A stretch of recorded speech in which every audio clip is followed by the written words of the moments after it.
Hi everyone, warning, some spoilers. Now, when I first heard about Amazing Spider-Man, I didn't know if, this would be good. Heck, in my first video, I said, I'm not really sure if I want to go see this movie. Um, Now, since I've seen it, I am really happy I did. The movie begins with Peter Parker as a little kid playing hide and seek with his father. Um, He goes inside his father's office, and there we see that someone broke in. The window's broken, and there's like files all over the damn floor. Peter's father sees this, and automatically just grabs a bunch of files, gets his wife and Peter inside the car, and sends Peter to Uncle Ben and Aunt May. He tells Peter that he'll be come back for him, and he says that you know don't worry, everything's going to be okay. And Peter wants to come with him, but obviously his dad's not going to let him. So then after that, we fast forward several years later, and Peter's life is okay, but still pretty bad. He gets bullied a lot, mostly by Flash Thompson, and he's very quiet. He doesn't really want to cause trouble, which is especially shown when Flash Thompson is bullying this one kid and actually tells Peter to take a picture of it. Peter, then quietly says, "Come on, Flash, I don't want to do it. Just put the damn kid down, man." And Flash gets pissed off and then beats Peter up. He goes to Gwen. Gwen goes to Flash, and tells him, don't just leave him alone, okay? And Flash does. After that, we go to Uncle Ben and Aunt May, who, are talking about, like, this leak that's going on in the basement. Peter, goes down with the basement with Uncle Ben, and they're looking at the leak, and Uncle Ben acknowledges that Peter has some bruises on his face. Peter is, faking it. He's saying, he fell on his skateboard, but Uncle Ben knows that he's lying. They talk about this for a moment, and after that, Uncle Ben says, "Okay, I want you to grab a few things, so nothing else gets wet, like something that you might think might be important later." Peter does that, and there he finds, a briefcase that belonged to his father, Richard Parker.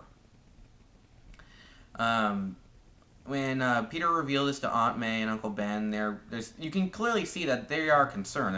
They're not really sure if this is like a good thing. Like, they don't know, because they know something about Richard that they're not telling Peter. Peter goes through the briefcase and lies to Uncle Ben and Aunt May, saying that it was empty, while there was actually files in there. There, Peter finds a picture of Dr. Connors and stuff from Oscorp Labs, and then goes there, and there we meet Dr. Kirk Connors, who talks about combining DNA of two different species, which him and Peter's father were working on. There, we also see that Gwen is an intern. After Peter witnesses like this hologram of these different species that they plan to bond DNA with as humans, Peter follows another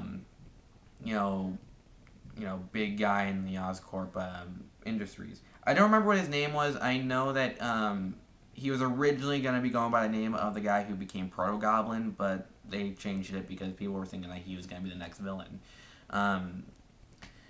He follows him, and there Peter finds a room full of spiders. Something goes wrong, and Peter gets covered in spiders. He thinks he got them all off, except for one, which bites Peter in the neck. Peter then goes to the subway, and automatically he gets his powers. He gets it, and I can't sign my fingers, so I'm just going to clap my hands. Just like that. He just gets his powers. He's obviously a little freaked out about this. He checks his neck, and he pulls out the web because apparently the spider was still on him. Even when Peter was beating up a few guys on the subway, by mistake, he did it by pure instinct. Which, by the way, those guys were never freaked out when Peter, jumped on the roof of the damn subway. I know, it's New York and they've gone through a lot of different crap. Heck, a few months ago they were fighting a bunch of, aliens along with the Avengers. But still, it's weird. But yeah, Peter, realized that he has powers, and he starts practicing. which is shown in a really good montage, including him actually using chains to swing. For some reason, they also do some skateboard stuff. I don't know why they have to show that. I get it. He's supposed to be hip and something. I don't know why they showed the skateboard. But yeah, that montage of him practicing the abilities was still pretty damn cool. And eventually, we do lead to the point where he goes to Dr. Kurt Connors and shows him an equation that his father had, which was the key thing that Kurt needed to complete the formula to regrow human body parts. And that's all I'm going to say there about the story. The movie did a really good job at, introducing, Spider-Man, like reintroducing him, and, kind of explaining how things work and how he became Spider-Man, like, by showing him practicing the powers and even creating stuff like the web shooters and how he came up with a suit. Uncle Ben was shown a lot more in here. He even does, he kind of does the speech that he did in the Ultimate Comics involving great responsibility. I kind of wish that they did the whole speech, but what they gave was still pretty good and did bring, the idea of what he was talking about.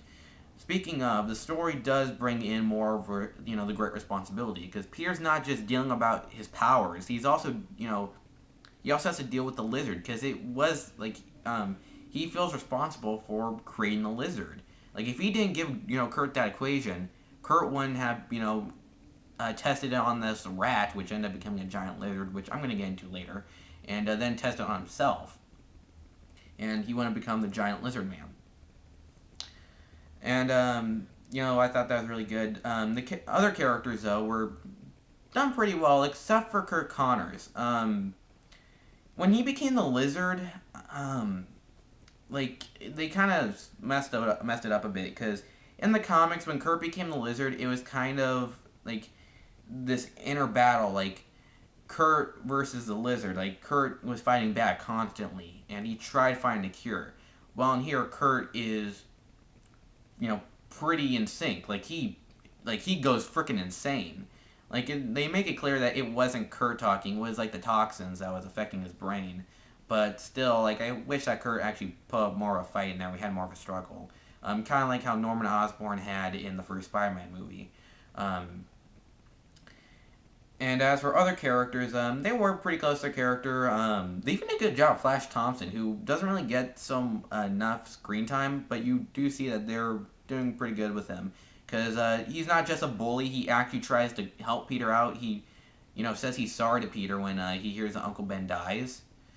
And we even see in the end, him and Peter are actually becoming friends, which I thought was really good, and I wish we did have some more screen time with them.